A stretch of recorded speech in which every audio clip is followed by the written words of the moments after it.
Capítulo 5. O homem, o pecado e o problema do mal no Antigo Testamento. No tópico 1 desse capítulo, nós trabalhamos a origem e natureza do homem no Antigo Testamento. Primeiro ponto, o ser humano é um ser criado. Todos os livros históricos, poéticos e profetas do Antigo Testamento descreveram que o ser humano é um ser criado por Deus. Não há no Antigo Testamento nenhum texto que questione ou aponte outra origem ao homem a não ser a pessoa de Deus. O teólogo Emil Brunner disse que a palavra bíblica criação significa que há um abismo intransponível entre criador e criatura, em que uma está sempre oposto à outra, em uma relação que jamais poderá ser alterada. Contudo, assim como a palavra criador e criatura definem muito bem quem é quem, essas duas palavras amarram firmemente um ao outro. Eu gosto de explicar essa relação fazendo uma comparação com o personagem Pinóquio e o seu criador Gepeto. Na verdade, Pinóquio é criatura, Gepeto criador. Até uma relação.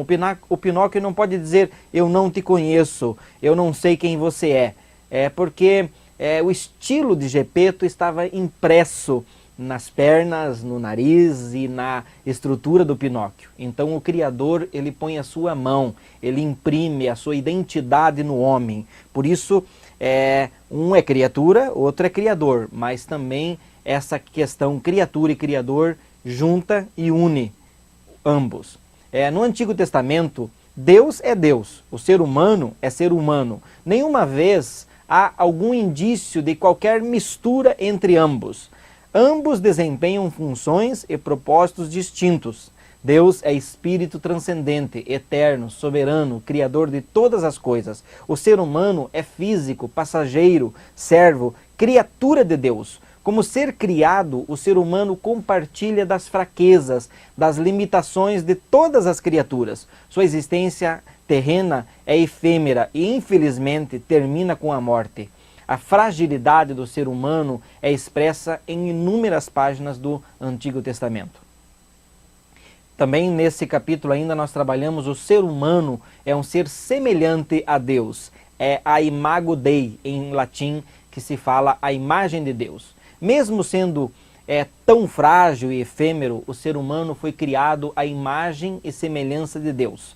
Apenas 4 vezes no Antigo Testamento aparece a expressão imagem de Deus, todas relatadas nos primeiros capítulos do livro de Gênesis. Parece que esse assunto é esquecido no Antigo Testamento e relembrado apenas no Novo Testamento. No Novo Testamento, as palavras imagem e semelhança de Deus aparecem dezenas de vezes. Admito que esse assunto, criados à imagem de Deus ou a semelhança de Cristo, tem sido um assunto de grande interesse e pesquisa da minha parte nos últimos anos. Sem medo de errar, posso dizer que criados à imagem de Deus ou sermos semelhantes a Cristo é o âmago, o núcleo, o fundamento da vida cristã. Efésios 4,13 nos diz o seguinte: até que todos cheguemos à unidade da fé, do pleno conhecimento do Filho de Deus, à perfeita varonilidade, quer dizer, a estatura de um homem idôneo, à medida de quem? Da estatura da plenitude de Cristo. Devemos crescer até chegarmos um dia perto da semelhança de Cristo. Por exemplo, se o meu ministério é ensino, eu devo crescer no ensino. Se o meu ministério é evangelismo, eu devo crescer como evangelista até atingir ser semelhante a Cristo. Ou pastor, ser um pastor como Cristo foi. Ou profeta, ser um profeta como Cristo foi. O texto de Gênesis fala: façamos o homem conforme a nossa imagem e semelhança. Na verdade, interpretando, façamos o homem conforme a imagem e semelhança de Cristo.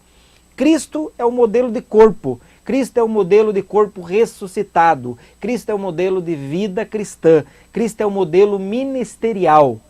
Jesus é o verdadeiro homem, chamado por Paulo de segundo Adão. Sermos semelhante a Cristo é o núcleo da vida cristã. É simples assim. Criados à imagem de Deus significa criados à imagem de Cristo. Olhamos Cristo como figura de homem, modelo de homem e a imagem de Deus perfeita.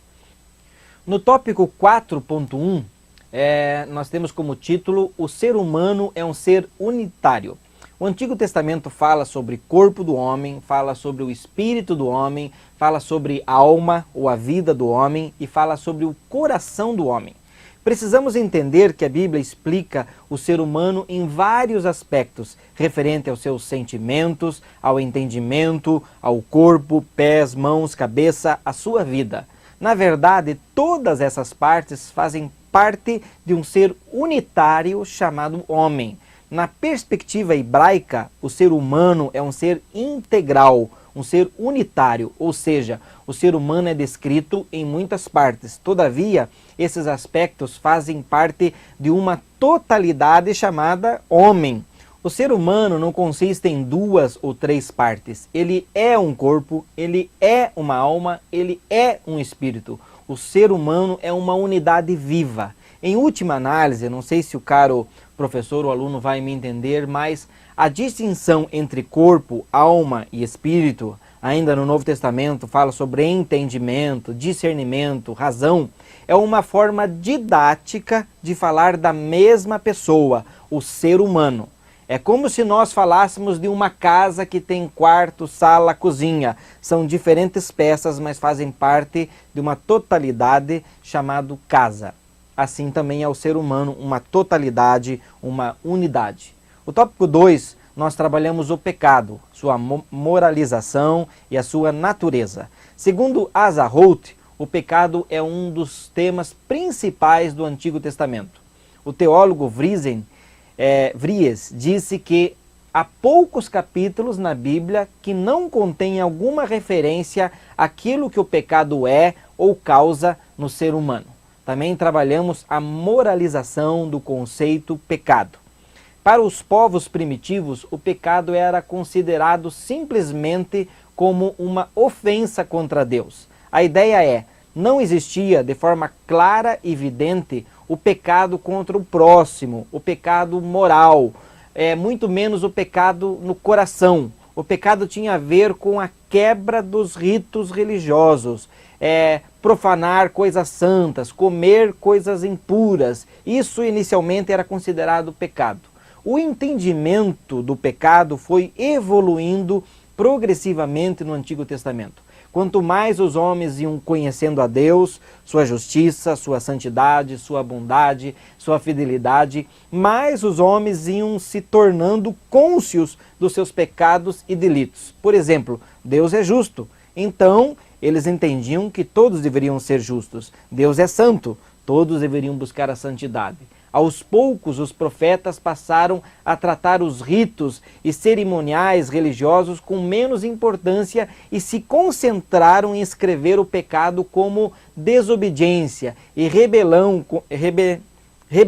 contra Deus e o próximo. Oséias 6,6, a Bíblia diz: pois misericórdia quero e não sacrifícios. O conhecimento de Deus é mais importante que holocaustos. Isaías condenou as ofertas, holocaustos e cerimônias que não representavam o verdadeiro espírito do arrependimento e da adoração no coração. O profeta Jeremias disse: o Senhor prova o coração. Inicialmente, o pecado era entendido como uma ofensa que estava, por exemplo, do lado de fora. Ritos, cerimônias, coisas impuras. Progressivamente, o pecado passou a ser entendido como uma ofensa que está do lado de dentro.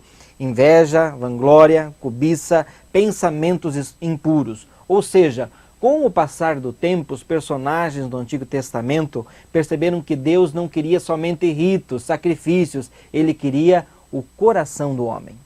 Isso foi o desenvolvimento do pecado.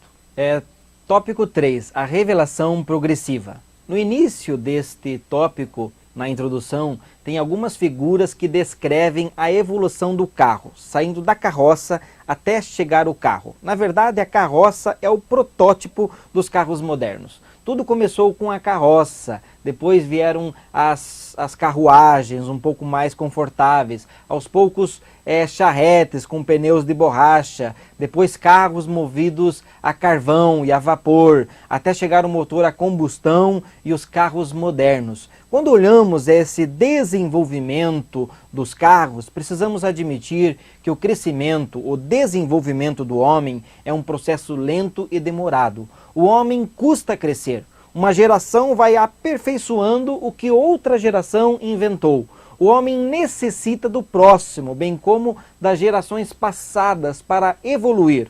Uma geração mais nova usa as experiências, as descobertas, os avanços das gerações mais antigas e, na verdade, os aperfeiçoa. Uma descoberta leva a outra descoberta. Isso, na verdade, é uma revelação progressiva. Nada é criado por acaso. Pense um pouco na ciência, na filosofia, na evolução da medicina, na evolução da eletricidade, na evolução da indústria. Nos últimos 3.000 anos o homem tem evoluído e crescido no conhecimento, no entendimento das coisas. As verdades bíblicas também são assim, não são diferentes. O homem não consegue captar todo o conhecimento divino de uma só vez. Observamos nos capítulos passados a evolução do pecado, por exemplo, a evolução da aliança, do conceito. A Bíblia demorou 1.500 anos para ser escrita. Deus revelou conceitos e verdades bíblicas de forma lenta e progressiva, para que o homem, em sua simplicidade, pudesse entender os desígnios e os propósitos de Deus. O conhecimento de uma geração ajudou outra geração a descobrir novas coisas sobre Deus, sobre o homem, sobre o mal e assim por diante. Algumas verdades foram reveladas em sementes no Antigo Testamento e só no Novo Testamento encontraram uma plena expressão, uma plena compreensão. Sacrifícios do Cordeiro, por exemplo. No Antigo Testamento, sacrifício do Cordeiro. No Novo Testamento, a morte de Cristo. É um exemplo de revelação progressiva. O tabernáculo no Antigo Testamento como moradia de Deus, até chegar ao entendimento de o homem como templo do Espírito Santo. No Antigo Testamento, por exemplo, não tinha muita clareza sobre vida após a morte. Eles não entendiam muito bem como era esse negócio depois da morte. No Novo Testamento, há um entendimento maior sobre céu, inferno e as coisas bem mais claras. No Antigo Testamento, por exemplo, havia uma baixa concepção sobre o mal. No Novo Testamento, nós encontramos a batalha espiritual e as verdades bem claras sobre o mal. Por exemplo, verdades posteriores, como a morte de Cristo, superaram verdades mais antigas como ritos, sacrifícios, ofertas, holocaustos.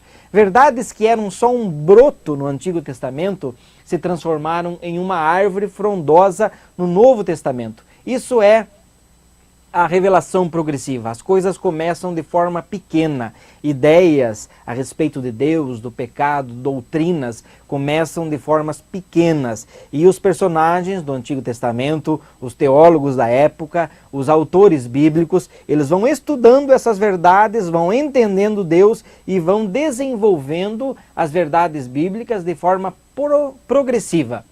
De forma conclusiva, as verdades da Bíblia crescem até atingir a pessoa de Jesus. Jesus é a autoridade final da Bíblia. Assim como na última lição eu falei que Jesus por exemplo, a verdadeira imagem de Deus no homem, Jesus é o eixo hermenêutico de toda a Bíblia. Jesus é a vara aferidora de toda a Bíblia. Em Jesus encontramos explicação para as questões teológicas não resolvidas no Antigo Testamento. Mateus 10, 26 fala: Cristo veio revelar o que estava oculto. Por exemplo, eu não consegui explicar exatamente o significado de Sheol, lugar dos mortos, sem usar Jesus, sobre o que Jesus falou sobre Sheol. Com uma pequena história, Jesus explicou o que era esse enigma do Sheol durante 1.500 anos. no Antigo Testamento, eles não sabiam muito bem como seria a vida após a morte. Jesus explica tudo sobre a vida após a morte. Isso é a revelação progressiva. Aqui está um pouco oculto, ofuscado. Jesus vem trazer a clareza. Um exemplo é o versículo mal interpretado, por exemplo, de Eclesiastes 12, capítulo 7, que diz: o pó volte ao pó e o espírito volte a Deus que o deu. Um exemplo de revelação progressiva é quando nós olhamos o texto de Eclesiastes 12, capítulo 7, que diz: o pó volte ao pó e o espírito volte a Deus que o deu.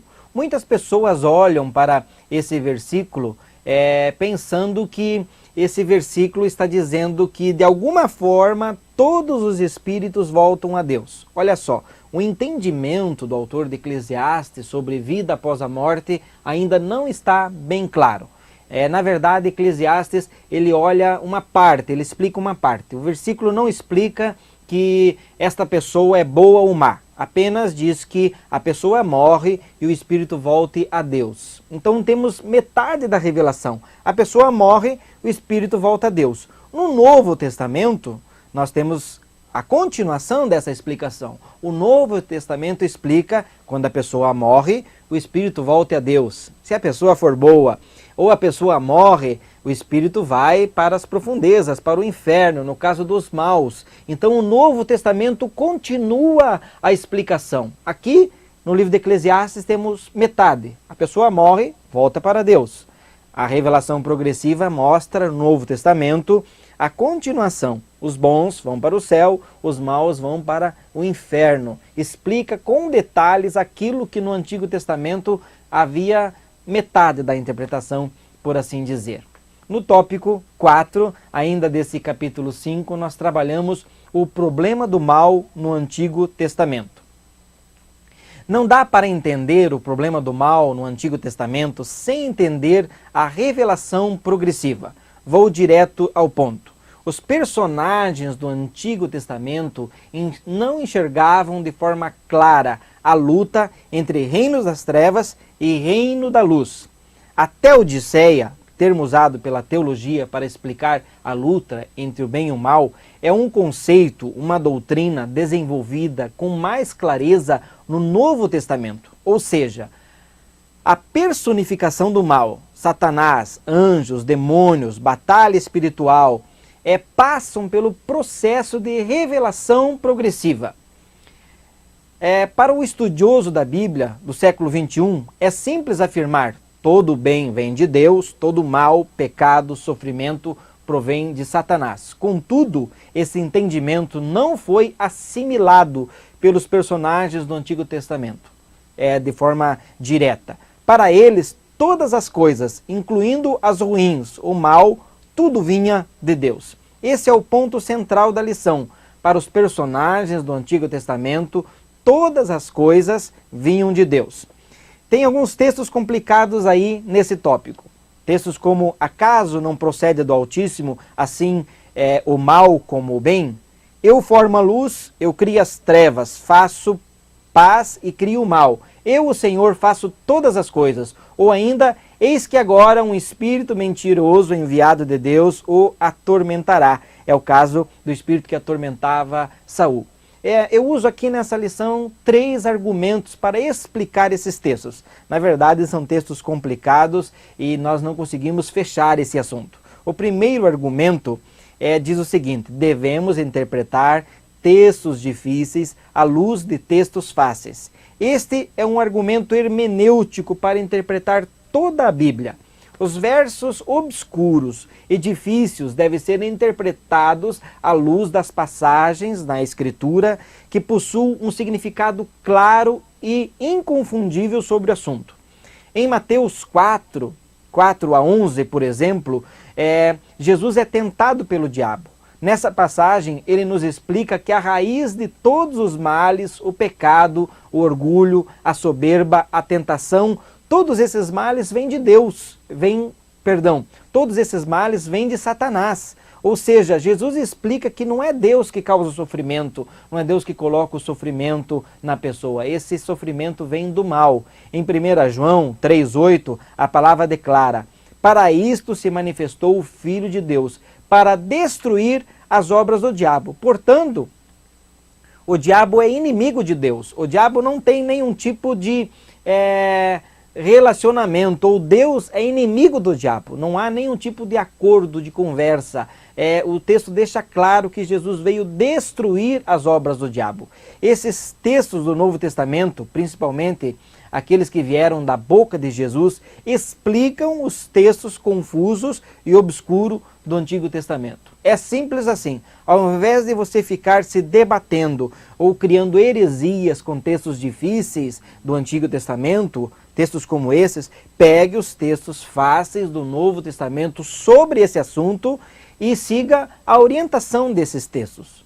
O segundo argumento, nós trabalhamos que devemos entender a revelação progressiva da Bíblia. Por que os personagens do Antigo Testamento não entendiam claramente o mal? Segundo Schiavo, por duas razões. Para os judeus, só existia Yahvé. Eles acreditavam assim: Baal não existe, Dagon não existe, Moloque não existe, Satanás, que quer dizer adversário, também não existe. Só existe Yahvé. Esses deuses eram deuses feitos por mãos humanas, por isso irreais. Não havia nada que se comparasse a Deus. Sendo assim, uma figura oposta a Deus, desafiadora a Deus, ao Deus Todo-Poderoso, era irreal e inaceitável. Provavelmente, se Deus não agisse assim, Satanás poderia se tornar um Deus reverenciado pelo povo judeu, assim como é reverenciado pelo satanismo. Ou seja, Deus foi revelando aos poucos a doutrina do mal. E o segundo ponto que trabalha é que Deus revelou a doutrina do mal de forma progressiva. Os personagens do Antigo Testamento não tinham o nome de Jesus, não tinham o sangue de Jesus para repreender e resistir ao diabo. No Antigo Testamento, Deus mantinha o diabo afastado quando o povo andava em santidade. Na verdade, dá para entender apenas isso, que Deus, quando o povo andava em santidade, quando o povo seguia os mandamentos de Deus, Deus mantinha o diabo afastado. Deus mantinha ele longe do povo de Israel. Os personagens do Antigo Testamento demoraram para entender Satanás como a personificação do mal.